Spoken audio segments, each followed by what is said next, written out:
Hey guys, what's going on? Coach Joe here at the Lions Den. If you are a new subscriber, I'm the owner of the Lions Den Elite Strength and Conditioning Facility located in Colmar, PA. So, welcome. This past weekend was pretty crazy. I had John North, who is three-time national champion in weightlifter in the 94 class. He did a seminar here at the gym teaching everybody how he trains and getting better at the snatch and clean and jerk. We ended up having a very, very intense snatch off where I PR'd and had a 340 snatch. So if you guys don't know, a 340 snatch is pretty much podium level for nationals. So unfortunately nationals are already over. So if I do that next year, I'm gonna place pretty high. But I'm also doing strongman. So this Saturday I have a strongman competition. So there's just so much going on with the gym. Brian Alsruhe seminar is gonna be September 16th. I'm going to a seminar with him September 2nd. I got all sorts of, it's just crazy. But the coolest part is like I'm meeting so many amazing people, so many new people and high athletes. I'm traveling, I'm trying to get more people in this gym and just grow as a coach and a trainer. So I just wanted to update you with that. If you have any interest in the Brian Alsruhe seminar, I'll put the link below. You guys can get in on that. Moving on, we have the Q&A. And finally, I actually have some questions and enough people who are subscribing to give me some questions. So I'm just gonna start banging through these things. Hopefully you guys enjoy this video. You're gonna get to know more about me, some questions about lifting and life and business, and we'll tackle it from there. All right, people wanna know how tall I am and what my weight is. So I'm 6'2". My weight fluctuates anywhere from 225 up all the way up to 240. To be honest with you, it depends on what kind of phase I'm doing, whether I'm weightlifting, strongman, you know, bulking, cutting kind of essentially. But right now I'm floating around 235 to 240 depending on the day. But that's what I am right now. All right, pre-workout. I don't take pre-workout. I love coffee. So every morning I have a cup of coffee. Maybe in the afternoon I have a cup of coffee. But I really don't take pre-workout. When John North was here, I took a couple shots of C4 because it was John North, and literally my entire body was itching and shaking, and my adrenaline was so high to begin with, and the pre-workout I think had a negative effect on me because I was just like too hyped up. I didn't like it. I felt like I just was gonna have like a heart attack almost. So I'm not a big believer in pre-workout or supplements and the fact that they're end-all be-all or gonna be a game changer. I don't believe that. The supplement industry is a money-making machine, so don't be fooled either, okay? Just because it says something on the bottle, remember, they're marketing for you to buy something. And a supplement really is a supplement, so if you're doing everything right, which most of the time people who are getting supplements aren't really training as hard as they should be. They're not on a proper program and they're not eating right. So they think a supplement's the end-all be-all. That's not the case. I think you can get a lot more out of nutrition. And pre-workout, yeah, don't take it. So that's my thoughts on pre-workout. How do you get kegs? Well, I think it's time for me to come out and say I'm a raging alcoholic. I'm kidding. I really don't drink that much. But I actually have a hookup with the kegs. It took me actually a long time to find this hookup, but somebody I know knows a guy who may own a beer place, and he may give me some kegs whenever I need them, okay? Which is pretty cool. So that's how I may or may not get the kegs. I'm not really sure if that's how I get them. Sometimes they just appear. A lot of you asked the question about my tattoos. So what I figured I'd do is just run through my tattoos pretty quick and just give you a rundown. The first one I have right here, this is what I got when I was like 17. Pretty much it means strength and determination in Japanese. I'm an Aquarius, so that's the Aquarius symbol. And I'm just a huge fan of water. So it has waves kind of crashing through it. Pretty basic. I'm probably gonna get my whole chest done at some point. This one is probably my favorite tattoo. Okay, so this just symbolizes the heart of a lion, or the courage, you know what I mean, that I have. And I want to do something different and original, so I literally have a lion like eating a heart. And I thought that was a cool idea. Then on this wrist it says lion, and on this wrist it says sheep. Now one of the biggest things I always say to people is just, do you want to be a lion or a sheep? Okay, do you want to have the courage to go down the road less traveled, stand up for what you believe in, and just be a maverick, you know what I mean? Be something different, be the change you wish to see in the world. Or do you want to be a sheep and just kind of go with the herd, don't really do your thing and just follow what other people believe? So that's your decision to make, but every day I have that reminder on my wrist. I say goodbye to corporate America, and I ask myself, do I want to be a lion or do I want to be a sheep? And normally I always pick the lion choice, whether it's big lifts or decisions in life of going the bold and different way. Over here I have my family crest. So that has a lion on it too, and I got that years ago. It says Poland, and then Zimnock for that side of my family with the last name. Then there's a lion kind of wrapped over top of it. What else do we got going on here? On the inside of my arm, it says the pain you feel today is the strength you feel tomorrow. I've been through a lot in my life, and I feel like everything that we go through, we always come back stronger. And literally, even when you're lifting weights, okay, you have to break something down to build it up to become even stronger. So that went, you know, fit to there. Now I kind of have like a whole sleeve going on over on this side. Sorry, I keep moving this camera around, but I got Peter Pan flying off to Never Never Land, and that's more symbolic for my grandpa. He battled cancer as well as had a brain tumor, and the biggest thing I ever learned from my grandpa was that never grow up. You know, and he, as a kid, this is a little personal story I'll tell you, but my grandpa is 70 years old, so he's a younger grandpa, but he is literally a 13-year-old boy, and he's the coolest guy I really know. He's like my best friend. He's kind of like a dad because he's so young, and he took care of me pretty much, you know, as a kid when my parents were working, so I'm very close with him. But whenever I was at his house, he would always send me up to the attic to find the fairy dust. And I would go around the attic and I would like scurge through things, you know, all the time to look for this box of fairy dust, and that's what kept him so young, and I never found it. And then as I got older, I kind of realized he was just messing with me. But those principles go through everyday life, and I always try to have fun. You know, as you guys may see, I'm a jokester. Yes, I'm very serious, but if you know me personally, I have a very funny side. It kind of throws people off a little bit, but that's for my grandpa. Down here is kind of just like a Japanese skull with some flowers, just kind of give my arm some more filler.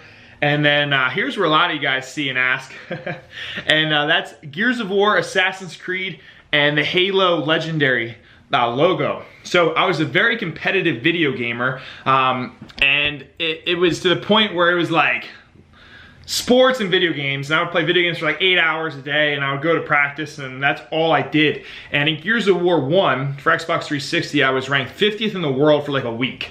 And I remember like I literally took pictures of it with my phone back on the day when it was like a Razor cell phone, if you remember those. And that's all I did was just game pretty hardcore. Assassin's Creed, definitely one of my favorite games. And then the Halo Legendary, and I always just try to live a legendary life. Then in the background you see a universe. I'm very spiritual. I don't really have a specific religion, but I am spiritual, and I do believe, you know, the universe and just there's such a bigger picture than just us. So I just put that in some filler as well. The last tattoos I have, this one's kind of hard to see, but if you guys are Game of Thrones fans, I have a three-eyed raven on my back. Really just, well, ravens actually symbolize wisdom, but that's not like, I love Game of Thrones, and my buddy's a tattoo artist, so he slapped that bad boy on me. Literally didn't cost me anything, and I'm so grateful because he's definitely one of the top tattoo artists in the country, so thank you, Andy. And the last one is right here. Yeah, don't get your ribs tattooed, guys. Hurts pretty bad. So this one is the hand with the apple of Eden and the serpent. There was actually supposed to be a huge tattoo that went there, but when I got it all done, I didn't like the way that it came out, and I had to reschedule that appointment. But the guy said, listen, if you pick any one of these tattoos that I already made, I'll throw it on right now. I really like that tattoo. There is, you know, meaning behind temptation, but honestly, I just like the art. I was an artist growing up, actually. I wanted to be a video game designer and an animator, so I took art classes all throughout high school, which is probably a fact you guys didn't know about me. A lot of the gym art you may see in the videos, I did that. Maybe one day I'll show you my sketchbooks, but those are the tattoos. Sorry that took a little bit longer than expected, but you guys had a lot of questions about tattoos, so I figured I'd fill you in. I'm definitely gonna get more tattoos in the future, so we'll see what happens. They're addictive. I have an addictive personality, so that's what I fill it with instead of drugs and alcohol, is getting tattoos and lifting heavy weights. Do I include conditioning in my training? Yes, I try to condition 3 to 4 times a week. Normally though, it's a little bit shorter, so I try to do bursts anywhere from 8 to 16. Longest is 20 minutes of just explosive, killing it work, because honestly, Like I focus so much better when it's like short and intense. I don't like doing anything super, super long unless I'm trying to test myself mentally, or if I need to actually de-stress mentally, like going for like a long run normally just helps. It's like very peaceful and meditative to me. So when I go for a long run, it's due for one. Like I just listen to my body and I go. Other than that, everything's structured, very short and intense. Thumb tape, how to tape your thumbs. So, one second. All right, so I got a lot of good tape in here. This tape I get off Rogue, and I'm trying to think of the name. Oh, it's Average Bros with a Z .com, or just get it off Rogue. Now I like this tape because it's stretchy, and it's super tight. Now whenever I tape my thumb, there's two different ways you can do it. If you have it thicker like this, okay, I just stick my thumb in there literally just like that, and I roll it around, okay, all the way up into here, rip it, and just squeeze the heck out of it. And it's moldable, good tape. Now that's wrapped pretty much all the way around my thumb. I like it too because when I'm hook gripping, it can bend, whereas if you're using some other type of tape that's super tight and it's a little bit thicker, you really can't bend your thumb. This also gets more circulation. It's bad if you can't feel your thumbs or your thumbs are turning blue when they're cold at the top. You don't want that. So this is just enough to really give me that grip I want. It stays on nice and tight, and it doesn't roll down too much. So hopefully that answers your question. I know some people get like crazy, like, this is how I do my tape around my thumb technique. And I don't know, sorry if I let you down on that one. I really just wrap my thumb with tape. And I only wrap my thumb when I do cleans and snatches or barbell work, never when I'm doing dead, squat, presses, or anything like that. And on cleans and snatches, I always hook grip. But anytime I'm doing anything else, I never use the hook grip. I'll do an opposite grip on a deadlift. I think it's alternating grip, I think it's something like that. But that's what I'll do on deadlift. So I know some of you guys had questions about that too. Now I have to get this off. That's what I should be talking about, how to get it off. You know, like, got your nose, is that what they do? Half Pastime asked about increasing shoulder strength. So the two big things I think with shoulder strength that have really helped me, because I can only speak in my opinion, what I do with my athletes, is definitely get your triceps as strong as you possibly can. Okay, triceps, upper back, you know, any of that kind of good stuff. And push presses. I love push presses because you get extra leg drive out of there that you normally wouldn't do in a strict press. So it's kind of almost like using a slingshot on the bench press. You get that little extra leg drive. And I think over time, when you incorporate stronger triceps and push presses, your shoulders are gonna get just super, super strong, okay? The other thing that helps, that's a small one that maybe you don't actually see me doing much of, is ring work. Ring work works on a lot of stability, okay? Whether it's just holding yourself up in the rings, doing some ring push-ups here and there. But I think anything that's shaking and causing your shoulders to stabilize over time, you're gonna get a lot stronger. A lot of people ask about knee pain or knee tendonitis. I've made videos on this before, so all I'm gonna do is just add a card like right here for the video, click that, watch that, and that's what I do, and that's what helps. Also, I'm switching more to low bar, so as I do more low bar squats, I'll let you know if my knee tendonitis goes away. I just think as a lifter, you're gonna have bumps, you're gonna have bruises, you're gonna have pain no matter what you do, okay? You do have to take care of yourself, but know that it's part of the journey. If you wanna be a weightlifter and you wanna get strong, it's gonna happen. Suck it up, keep training hard, do the best you can. Derek C asked about college. Okay, so my college, listen, I've like literally put in so much time into college and I don't even have a degree, so let's explain that. So growing up, I thought I had it all figured out. I was gonna get a scholarship to play sports, whether it was football or lacrosse. I was gonna go get a 4-year degree in criminal psychology. I was gonna go to the FBI, get a sick job, marry a hot babe, have a family, have a nice house, live the American dream. But then life came and did one of these. And that didn't happen. So what I ended up doing was I went to community college where I was still doing the criminal psychology thing. I wanted to work with serial killers or do interrogations, investigation with special unit cases. That's always fascinating to me and always something I was into.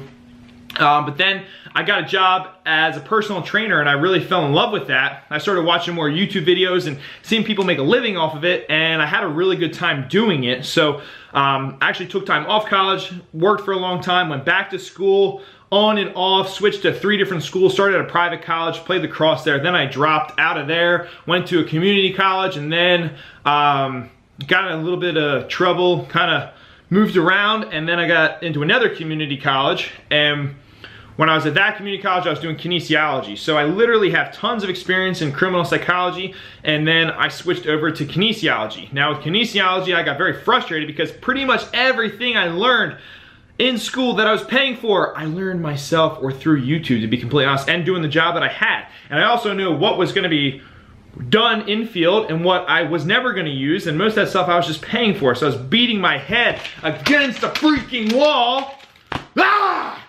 And then I dropped out of there with literally, I think, a couple more credits to have a degree. I'm not sure, I don't know. My thoughts on college are just, you probably love me or you hate me on how I feel about it. But yeah, so I hope that answers your question. Here I am today. I own a business with no business degree and no kinesiology degree. I do a ton of seminars. I think you get way more out of seminars and by doing than I have at any certification that costed me money. So if that answers those questions, I hope that helped. Guys, so that's pretty much it with the Q&A. Hopefully that gave you some more in-depth on me, personal life training, things I do, things I don't do, my background, but I really enjoyed making this video. It's different than what I'm used to doing. So if you have questions for the next Q&A that I didn't answer or you want to find out, drop them below, okay? And then I'll make sure to write them down on my Q&A notepad, which is like, this thing is legit, baby. But yeah, so that's that. Coming up, Brian Alsruhe seminar, September 16th. I would love to meet you guys. I would love for you to meet Brian if you haven't met Brian, because what you see on YouTube with Brian is what you get in real life. And side tangent, a lot of the people that you see on YouTube or Instagram or social media are a lot different than they appear in real life. And it's been something that's been very upsetting to me. But with Brian, I can honestly say that he is the same person. He's genuine, he's kind, super knowledgeable. Yes, he's a beast and his arms are massive. How big are they? I don't know. Maybe I'll measure them, because he doesn't tell people how big they are, but I would say they're like 30 inches. But yeah, and for me, I mean, literally what you see is what you get. So hopefully you guys will come out for that. If not, no problem.